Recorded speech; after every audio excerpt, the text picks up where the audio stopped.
தந்தை, மகன், தூய ஆவியாரின் பெயராலே ஆமேன். அன்பிற்குரிய சகோதர சகோதரிகளே, தவக்காலத்தினுடைய முதல் ஞாயிறு மும்மல மாயையை ஆண்டவர் இயேசு எவ்வாறு வென்றார் என்று நம்மை சிந்திக்க அழைக்கின்றது. சிந்தனையும் சொல்லும் செயலும் மும்மல மாயை ஆகிய ஆணவம், கண்மம், மாயை என்பதை சுற்றியே அமைந்து இதிலே உழன்று விடுகின்றோம். முதலாவது சோதனை, இந்த கற்களை எல்லாம் அப்பங்களாக மாற்று, உன் பசியை ஆற்றிக்கொள் என்று சாத்தான் இயேசுவுக்கு சொல்லுகின்றது.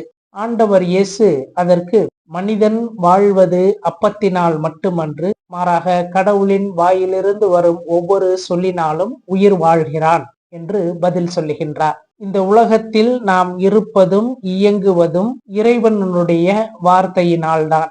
நம் உயிர் இயக்கம் என்பது இறை வார்த்தையினாலேயே நிகழ்கின்றது. என்னால் என்னுடைய உயிரை இயக்க முடியுமா? என்னால் என் உயிரை இயக்க முடியாது. இதில் நான் என்று சொல்லுவதற்கு என்ன இருக்கின்றது? நீ இறைமகன் என்றால் என்று அங்கே ஆண்டவர் இயேசுவை தூண்டுகின்றது. அதற்கு சரியான பதிலை ஆண்டவர் இயேசு சொல்லுகின்றார். மேலும் எந்த ஞானியும் தனக்காக எந்த புதுமையையும் செய்து கொள்ளவில்லை. அந்தோனியாரை எடுத்துக்கொண்டோம் என்றால் கோடி அற்புதர் என்று சொல்லுகின்றோம். தனக்காக ஒரு புதுமையை அவர் நிகழ்த்தி கொண்டாரா? தமிழகத்திலே 14 சித்தர்கள் என்கின்றோம். ஏதேனும் ஒரு சித்தர் தனக்காக ஒரு சித்துவை அவர் செய்து வைத்துக் கொண்டாரா? இந்த ஞானிகள், சித்தர்கள் எல்லாமே தங்களுக்காக எதையும் செய்து கொண்டவர்கள் அல்ல. தங்களுடைய தவ முயற்சியால் பெற்ற இறை அருளை பிறருக்காகவே பயன்படுத்தினார்கள். நான் என்பது அறவே அவர்களிடம் அற்றது.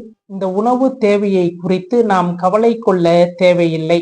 விவிலியத்திலே வாசிக்கின்றோம், வானத்து பறவைகளை பாருங்கள், அவை விதைப்பதுமில்லை, அறுப்பதுமில்லை, களஞ்சியத்தில் சேர்த்து வைப்பதுமில்லை, அவற்றிற்கும் உங்கள் வானக தந்தை உணவளிக்கின்றார் என்று சொல்லப்பட்டு இருக்கின்றது. அப்பறவைகளை விட நாம் மேலானவர்கள் அல்லவா? நம்மளுடைய தந்தை நம்மை கைவிட்டு விடுவாரா? நம்மை பட்டினியில் பசியில் விட்டு விடுவாரா? நம்மை ஒருபோதும் கைவிட மாட்டார் என்கின்ற நம்பிக்கைக்கு நாம் வர வேண்டும். அழிந்து போகும் உணவிற்காக உழைத்திட வேண்டாம், அழியாத வாழ்வு தரும் உணவிற்காகவே நாம் உழைக்க வேண்டும் என்பதனை சொல்லுகின்றார். அதை இன்றைய அறிவியலில் அமுத விஞ்ஞானம் என்கின்ற ஒரு தலைப்பே இருக்கின்றது. ஞானிகள் மலத்தை உற்பத்தி செய்கின்ற இந்த உடலை அமுத உடம்பாக, தனக்கு தேவையான உணவை புறத்தே இருந்து எடுத்துக்கொள்ளாமல் இந்த உடம்பானது தனக்கு தேவையான உணவை, அமுதத்தை தானே சுரந்து கொள்ளும். இந்த மல உடலையே அமுத உடலாக நாம் மாற்றி அமைத்து கொள்ளவும்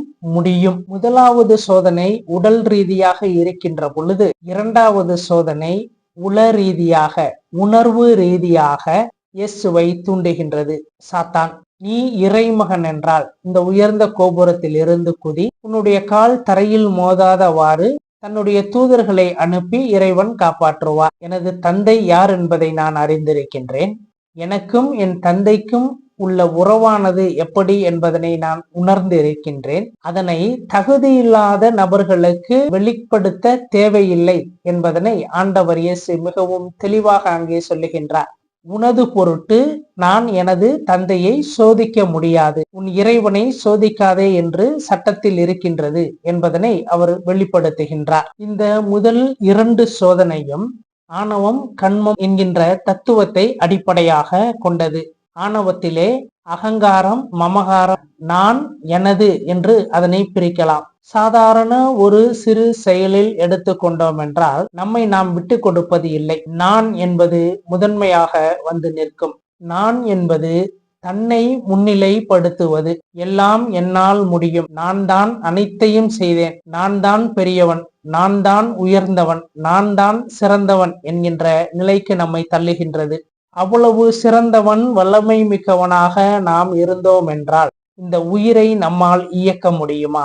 அல்லது இந்த உணவை நாம் உண்கின்றோம், இந்த உணவானது நான் தான் செரிக்க வைத்தேன், நான் தான் அதை சக்தியாக மாற்றி என் உடம்புக்குள் இருக்கின்ற ஒவ்வொரு செல்லுக்குள்ளும் அதை சக்தியாக நான் தான் புகுத்தினேன் என்று சொல்ல முடியுமா? இந்த ஆணவ மலமானது இறைவனை அறியும் அறிவை தடுக்கின்றது. நான், எனது என்பது மன ஆற்றலையும் தேக ஆற்றலையும் கொடுக்கின்றது. இந்த ஆற்றல் மன மயக்கத்திற்கும் தேக மயக்கத்திற்கும் காரணமாக அமைகின்றது. நாம் நம்மை இந்த மனம் இந்த உடல் என்றுதான் நினைத்து கொள்ளுகின்றோம். எனவே நாம் ஆன்மா என்பதனை அறிய மறந்து விடுகின்றோம். இந்த உலகத்தில் இருக்கின்ற செல்வங்களை நாம் எனது என்று நினைக்கின்றோம், அல்லது என்னுடைய உறவுகள், நெருங்கிய உறவுகள் மட்டும்தான் எனது என்று நினைக்கின்றோம். ஒரு ஆன்மா எதை எனது என்று சொல்ல முடியும் என்றால் இறைவனுடைய அருளை மட்டும்தான் சொல்ல முடியும். இரண்டாவதாக கர்மா, நாம் செய்கின்ற நற்செயல் மற்றும் தீச்செயல் அவற்றிற்கான பலன்கள்.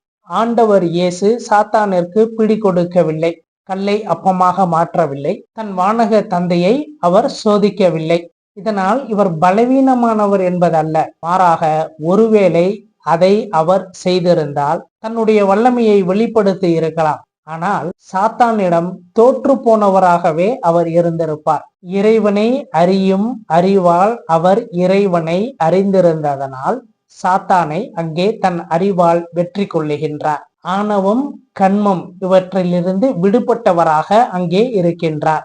நாம் நன்மை தீமை என்கின்ற வினைகளுக்குள்ளே கட்டுண்டவர்களாக இருக்கின்றோம். மூன்றாவதாக ஆன்ம ரீதியில் ஆண்டவரை சோதிக்கின்றது. இந்த உலகத்தில் இருக்கின்ற யாவற்றையும் உனக்கு கொடுப்பேன், இந்த அரசுகள் எல்லாத்தையும் உனக்கு கொடுப்பேன், நீ என்னை வழிபடு என்று சொல்லுகின்றது. அதற்கும் ஆண்டவர் இயேசு, ஆண்டவர் ஒருவரை தவிர எவரையும் வழிபடாதே என்று சட்டத்தில் சொல்லப்பட்டிருக்கின்றது என்பதனை எடுத்துரைக்கின்றார். இது மாயைக்கான பகுதி. நிலையில்லாத ஒன்றின் மேல் பற்று கொள்வதை விட நிலையான ஒன்றை நாம் பற்றி கொள்ள வேண்டும். உலகத்தில் இருக்கின்ற செல்வங்கள் நிலையானது அல்ல. இதற்கு ஒரு உதாரணம் சொல்ல வேண்டும் என்றால் காணல் நீர். இந்த உலக செல்வங்கள் நமக்கு கொடுக்கப்பட்டது இந்த உலகத்தில் நாம் பயன்படுத்தி கொள்வதற்காக. ஆனால் இந்த உலக செல்வங்களை நாம் பற்றி கொண்டோம், இறைவனை பற்றாமல் விட்டோம். ஆண்டவர் இயேசு இந்த மாயையிலிருந்து விடுபட்டவராக இருக்கின்றார். ஆனால் இந்த மாயைக்குள்ளே நாம் அகப்பட்டவர்களாக இருக்கின்றோம். நல்லொழுக்கத்தில் பெறப்படாத எந்த செல்வமும் இன்பத்தை கொடுக்க போவது இல்லை. நல் ஒழுக்கத்தால் பெறப்பட்ட அனைத்து செல்வங்களையும் நாம் பயன்படுத்தினாலும் அதன் மீது பற்று கொள்ளாமல் இருக்க வேண்டும். இறைவனை மறந்து நல்லொழுக்கத்தை மறந்து செய்யாத தீமையெல்லாம் செய்து பணத்தை, அதிகாரத்தை, சுகத்தை சம்பாதிப்பது உலகியல் மயக்கம். இதற்கு ஒரு பாடலை உதாரணமாக சொல்லலாம். உழலுற்ற உழவு முதல் உரு தொழிலேற்றி மனமொத்த பல பொருளீட்டி வீண் உரு வயிறு நிறைய வெண் சோரடைத்து இவ்வுடலை ஒதிபோல் வளர்த்து நாளும் விழலுற்ற இவ்வாழ்க்கையை விரும்பினேன்.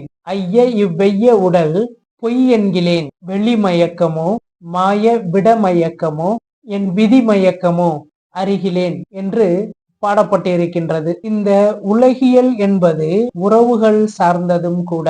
எனது குடும்பம், எனது பெற்றோர், எனது உடன்பிறப்பு என்று நாம் பற்றிலே வாழ்ந்து இறைவனை மறந்து விடுகின்றோம். இதற்கு ஒரு பாடலை உதாரணமாக சொல்ல வேண்டும் என்றால், தந்தை ஆர், தாய் ஆர், உடன் பிறந்தார் ஆர், தாரம் ஆர், புத்திரர் ஆர், தாம் தாம் ஆர், வந்தவாறு எங்கனே போமாறு ஏதோ மாயமாம் இதற்கு ஏதும் மகிழ வேண்டாமே.